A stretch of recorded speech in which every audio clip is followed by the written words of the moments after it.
Good morning. It's Eddie G's Music World, and we are here once again for another show. We are getting late in the springtime, kind of. It's April 24th, 2019, and I wasn't around Monday. Too much to do, kids around, so we didn't do a show. But I'm still trudging through the top 500 albums according to Rolling Stones. We are at number 60, getting kind of close. Music news, not a real whole lot of stuff to talk about. So I'm just going to. Oh yeah, I found out that Kansas is touring again, and somebody said they're going. But then I looked at the members of the band. That is like a guitarist that was there originally and drummer. So the singers are gone. I don't know. I didn't feel so excited to go see a band where just about 75% of the band is not there anymore. So I told my friend, "You can go yourself." I'm also awaiting two amazing things: the Grigsters Cup, number one bad dude, and the stickers. They're on their way, and I will be proudly drinking from the cup and putting a sticker up to see everybody to see what the Grigster is up to. His merchandising. So let's take a look at the top 500. And we are at number 60 on the Rolling Stones. Now, this guy, Captain Beefheart and his magic band, Trout Mask Replica. Now, I did see a biography on Captain Beefheart. I thought of doing a whole show about him, but I never did. And he was one of those guys that was known for being different than everybody else. His attempts were like to be like at early records, they were kind of poppy songs, a couple of them. They weren't hits, but they were kind of moving towards commercial sounding. And then, due to hanging out with Zappa, then he started. Whether Zappa was behind his changing his style or not, I don't really know exactly what prompted him, but he became more avant-garde. And of course, record sales are not going to be really great when you come out with odd-sounding music. So you should listen to it. It's interesting music. It's not mainstream, but at the same time, it's worthy of a listen. Number 59 is Creedence Clearwater Revival, Chronicle Volume 1. A lot of fights in that band, many people coming and going. Well, not that many, but fights with John Fogerty and his brother Tom. And then the other guitarist, they kind of splintered off, and the CCR became Creedence Clearwater Revisited instead of Revival. Like they changed the name a bit, and Tom Fogerty passed away, John Fogerty's brother. There was some awkwardness at the Rock and Roll Hall of Fame induction ceremony, as usually there is when you have a splintered band like they did. And of course, all these songs are well known. Down on the Corners on this, that's been a commercial for Walgreens, I think. Proud Mary is also a huge song that was covered by Ike and Tina Turner. We'll Stop the Rain on this, Fortunate Son.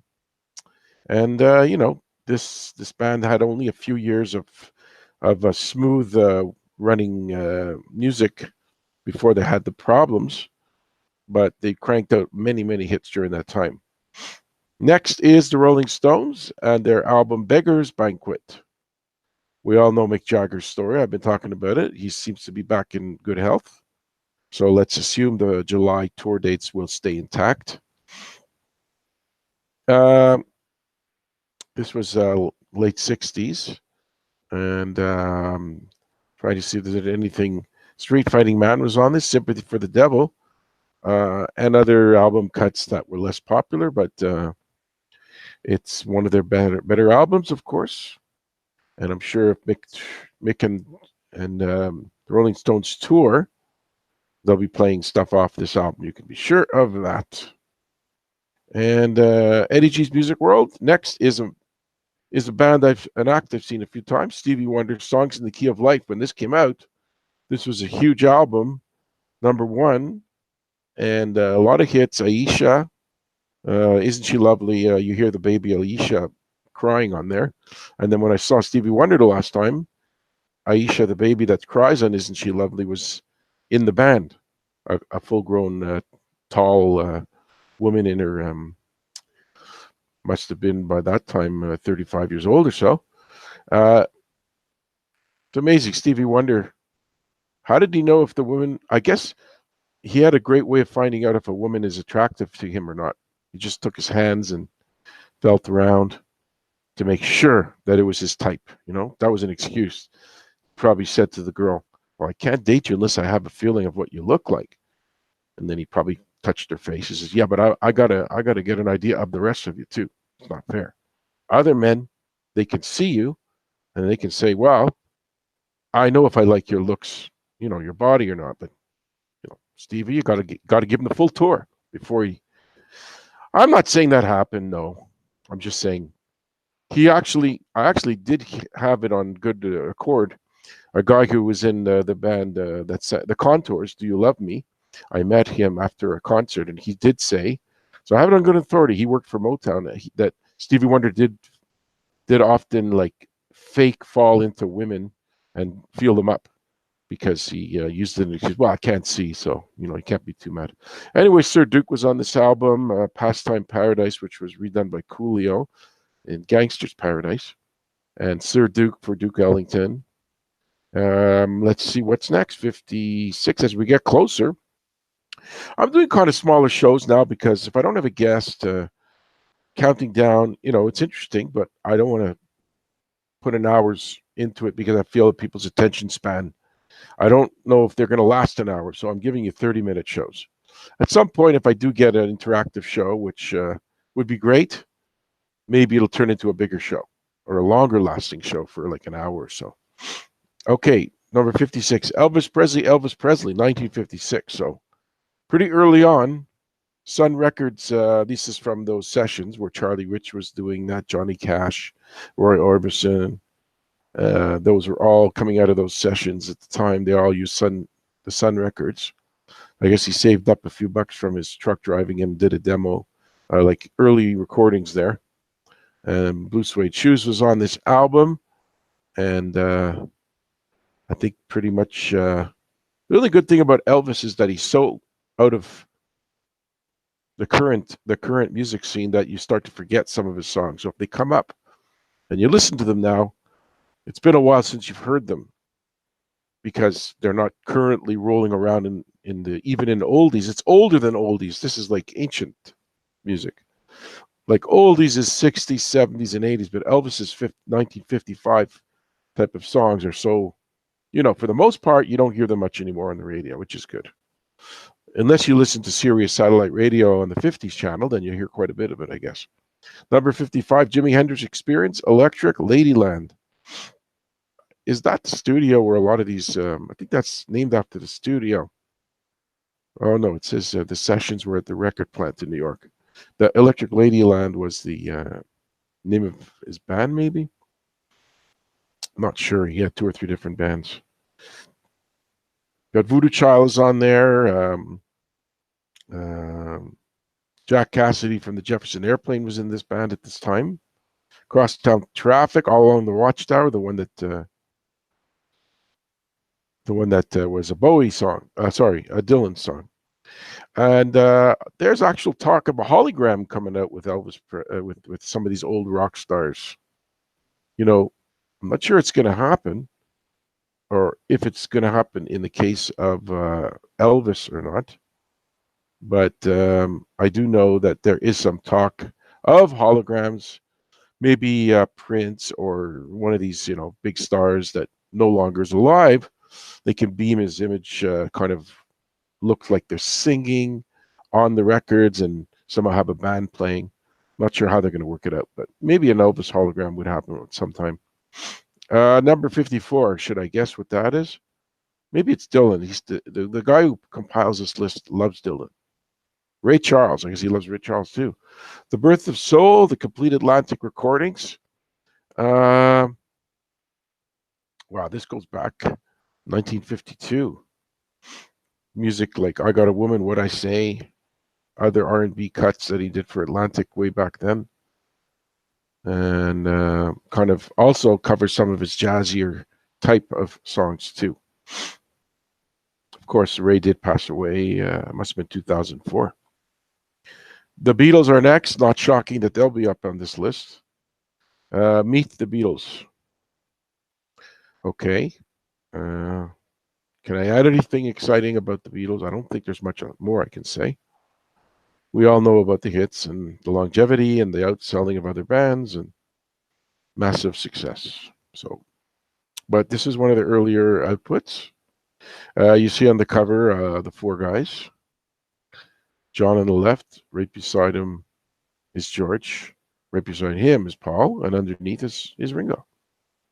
Number 52, I already saw already, was Al Green, Greatest Hits. He became Reverend Al Green later on. These songs were very popular. I'm Still in Love with You, Tired of Being Alone. Early 70s, they were played quite a bit on the radio. Had a great run. Had a little bit of a remake. Must have been An Angel, or no, that was another song. He did some duet with Annie Lennox later on in his career, which was a hit. But this is his greatest hits, so I'm sure if you like Al Green, you won't go wrong. Number 51, what could that be? I'm gonna guess Bee Gees. I don't know why. Simon and Garfunkel. Bridge over troubled waters. There you see Small Paul and his big partner Art on top of him in the album cover, and kind of remember this is when they were kind of in their not getting along stage. Maybe they had all these great songs that Paul wrote most. They both sang. Friction stories were very much out there about these two, and they've reformed here and there. He did a little acting back then, Art Garfunkel, in a film Catch-22. But, they managed to come out with some great music. The Boxers on this, other great songs as well. The song Bridge Over Troubled Waters, of course, being the key song on this album that people like the most as far as hits goes. Number 50, should I say, will he go punk? This guy makes these lists. Let's say The Clash. Just take a shot. Little Richard. So he goes way back in time for this one. Here's Little Richard. Okay, I did mention that I did see a video of Little Richard from about 3-4 years ago in a wheelchair, not singing, talking about his music and religion, because he's very religious.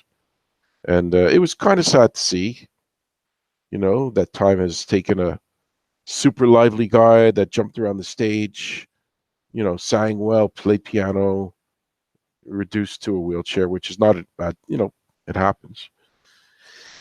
And time has not been kind, I'm going through health problems. I got a left leg, which is killing me for 4 or 5 months. I walk in pain, and I understand. I'm a lot younger than him. He's probably close to 80, if not a little more. He managed to walk that line of the gayness thing where he was religious, but he was kind of had a bisexual type of situation going on in the 50s and 60s. This is what I've heard. And then again, I think he's kind of either hushed it up or said there's no longer the gay thing happening. I don't really know if he talks about it, or if he alludes to it, or he ignores it, or whether it's going on or not anymore. I really don't know. But he was always considered that was part of his lifestyle, which it's fine. It's his business. But he did end up going to court and suing for lots of money, and I think he did get a settlement out of it. But he did mention in the last interview that he's kind of not broke, but not rich, just getting through because people have taken his money and whatever. It's an old story about music business, how artists get ripped off. Number 49, we're getting into the nitty gritty. Who could it be? I'm trying to think. Who haven't we heard from? Led Zeppelin, let's guess. The Allman Brothers Band at Fillmore East. A lot of these guys have passed away, the two brothers. Dwayne. There's other members too, but I'm not going to speculate on which ones because I don't remember which one of these guys, other than the brothers, passed away. There's been one or two other ones. I think they're probably at the point right now where there might not even be touring anymore, because at some point when you lose two or three guys out of five that are important parts of the band, I know you want to make the money, but what do they do? Do they pay for the name? Who owns the name? Maybe the estates of these brothers, because they're the brothers, right? Or did they let one of these guys like Dickie Betts and whoever else uh, is or was left? Well, Greg only died a couple of years ago, so. But I'm guessing they're done. But I've been wrong before. You got bands like I mentioned, Kansas, where they're running around, and whoever Steve Morse was in the band, and he's in Deep Purple, and the other Steve, I can't remember his name. I forget. No, another guy had a spiritual awakening, and he doesn't deal with rock music anymore. He did. He came back, and he left again. Type of thing. But 48. Let's see if I can guess that one. It's Eddie G's Music World, counting on the top 500 albums of all time according to Rolling Stone. We are going to say it's The Doors. Public Enemy. See, never would have guessed. It takes a nation of millions to hold us back. Chuck D, Flavor Flav. That's about all I know. I know that they've had a huge following over the years. I'm not sure if they're around anymore. I did see something about Chuck D doing something doing some project. I can't remember what it was, but he's involved in some music currently. And Flavor Flav did some stupid reality show where he's got a bunch of women and they're all talking about him, and he dates one, he doesn't date the other one. I don't know. I never really give it more than a minute.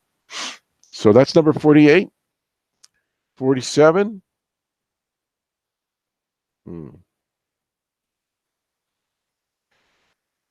Should we say something like the Doobie Brothers? Let's say John Coltrane, jazz guy. I Love Supreme is his album. Not really much of a jazz listener, but he is one of these guys that gets tons of praise. So if you're into jazz, you probably know more about it than I do. So I don't have a whole lot to say. Another guy who has been on this list here and there, Bob Marley and the Wailers with his album Legend in 1984. Again, he's thrown into that pigeonhole of reggae music, but he's bridged gaps to pop, and not an expert on him either. So the higher we get on this list, it seems like I'm less knowledgeable about the type of records that I'm talking about. I think because I'm thinking more in the pop world, and these last two, for example, are not considered American or Canadian pop song people. Now, I appreciate non-pop songs, but I haven't branched out into every direction that there is in music, just to constantly absorb all the music that's out there. It would take too much time. So I just respect stuff like Bob Marley, John Coltrane, but I don't really put a lot of time into listening to them. Number 45, I'm going to say, should we go Beatles? Let's try it. The Band. Oh, man. Should have said The Band. This is their album, The Band. 4/5 of these people were Canadian. Levon Helm from Arkansas, so he wasn't the one. Robertson was. Had that movie out, big soundtrack for that movie, whatever, The Last Waltz. Different singers, Richard Manuel, he passed away. Levon Helm passed away. I know Robertson is there. I'm not sure about Garth, whatever his name was, Garth Hudson. I think he might have passed away too. And Rick Danko, I don't know if he's there. There's probably two or three of the guys still around, but they're getting old, and there's not like I don't see them being still together. But I do like two or three of these songs that are on this album, and they're well known to have played back up to Bob Dylan. Let's say Bob Dylan is next. Let's see if I'm right. Patti Smith, Horses. Okay. Number 44. Again, a girl that never really became a mainstream star. She got a co-write on Because the Night, which is a Springsteen song. But she did it too, but she got a co-write on that. And it was a big hit for Bruce. I think for her too. I think she sang it as well. But I do remember this coming out, and it did get play. And she's super respected in the music world. She did Gloria, which was the Van Morrison 60s song. And again, she's probably in the Rock and Roll Hall of Fame, or her name might have been on the list. Because, look, it's one of these people that is a star within her own little circle of stars, of Warhol era people and all that. But she didn't make it like a Pat Benatar made it, but she didn't try to. She didn't come up with bubblegum songs or poppy songs or rock songs. They're just poetic songs that are kind of melodic too, but in a punk sort of way. She's come to Montreal a few times. I just never bothered to go see her. She might be on her way for all I know. Number 43, let's see. MC5. Let's go for her husband as a guest. Because her husband, Fred Sonic Smith, was in MC5. Let's see. That would be a shock. Pink Floyd, Dark Side of the Moon.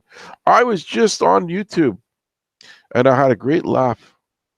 They played, there's this guy. He's, by calling him a black guy, doesn't mean it's a negative or positive. It's just a definition because he talks very ghetto and street.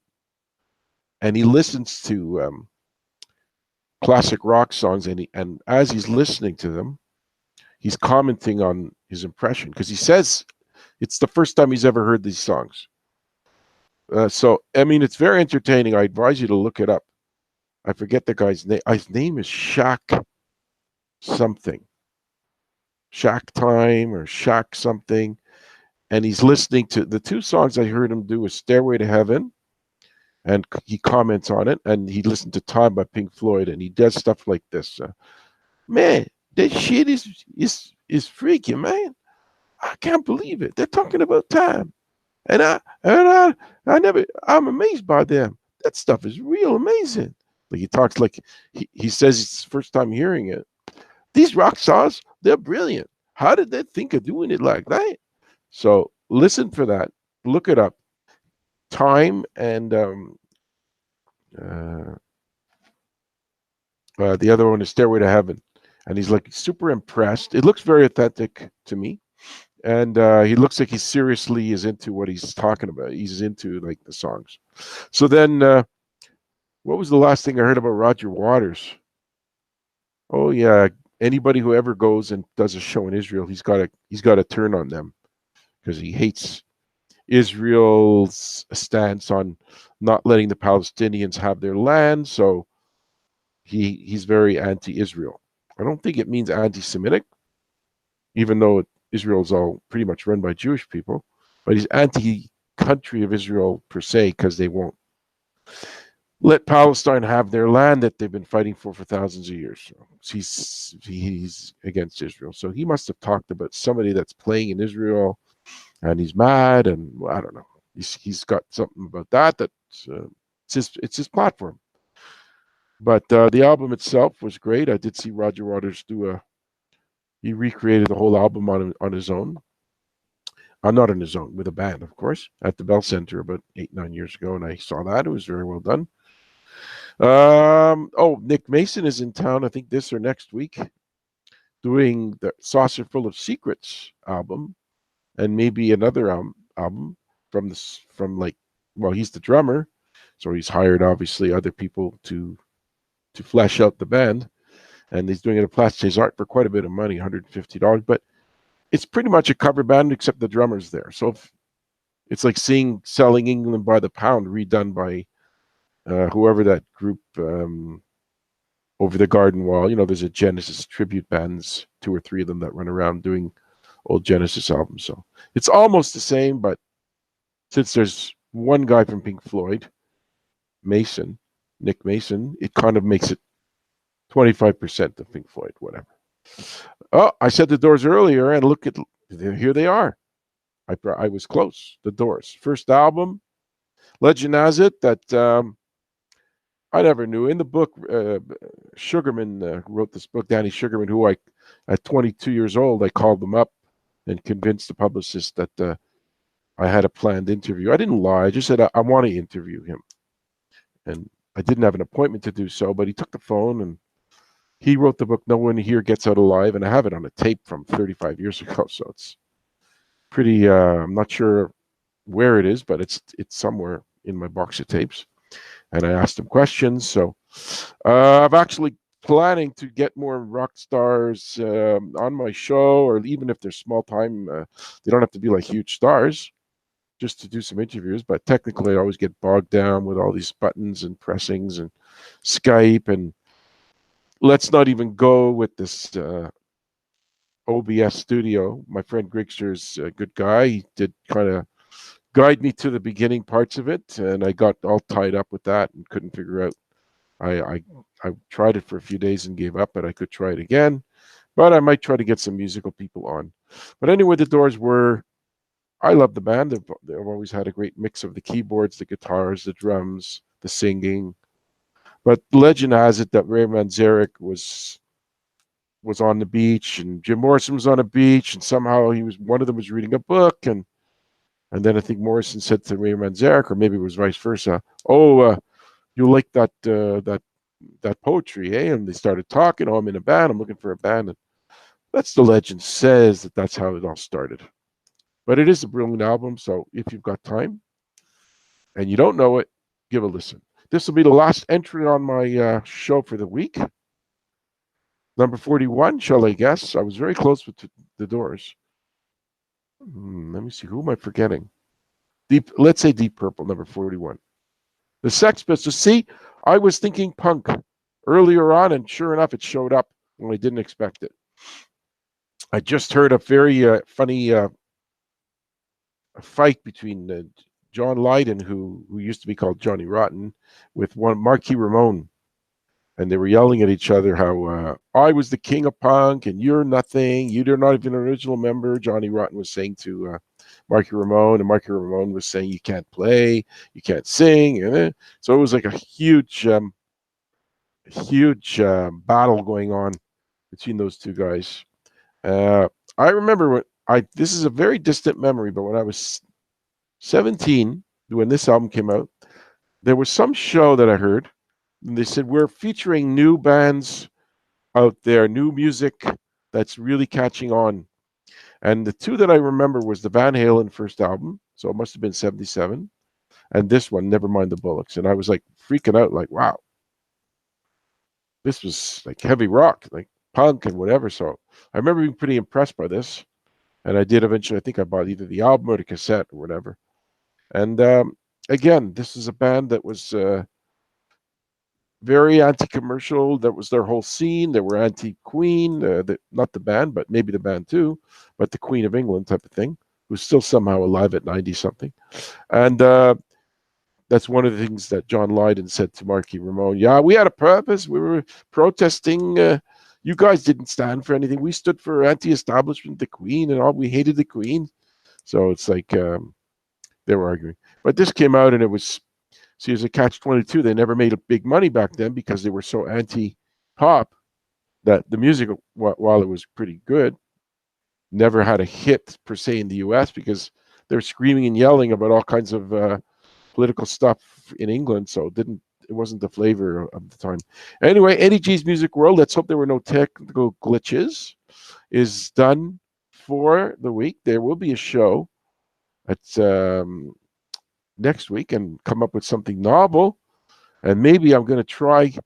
I'll be honest, I had a couple of rock stars, I did try a bit to get them on, and they kind of like didn't reply, so I didn't try for the last 3-4 weeks. So maybe I'll make an effort to do so and have somebody on in the next few weeks. Take care. Eddie G's Music World. Bye-bye.